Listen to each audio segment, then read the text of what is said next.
magdamag at maghapong nasa krame si Napoles. Pero kanina po pinaglutos na ng Makati Uy. Regional Court Uy. na ikulong si Napoles sa Makati City Jail. Pero sa mga oras na ito po, hindi pa raw na ililipat si Napoles. Live mula sa Campo Crame sa Quezon City, nagpapatrol si George Carino.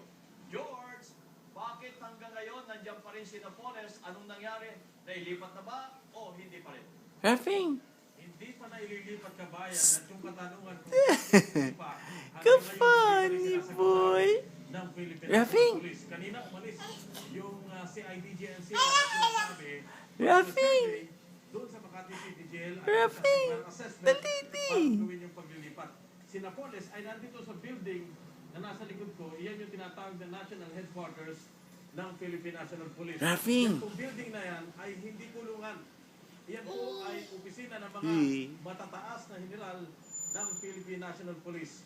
Ang sabi kagabi ni Secretary Mar Rojas, dyan nakalagay yung custody kay Janet Napoles. Noong una pong mabalita na sumuko si Napoles kagabi, hindi agad nagpapasok ng media dito sa Campo Crame. Pasado hating gabi na nang papasukin ng media at humarap si Secretary Mar Rojas at pinento ang ilang detalye ng pagsuko ni Napoles. Pero maliban po sa panayam na yun, wala nang sumunod na impormasyong ibinigay ang PNP.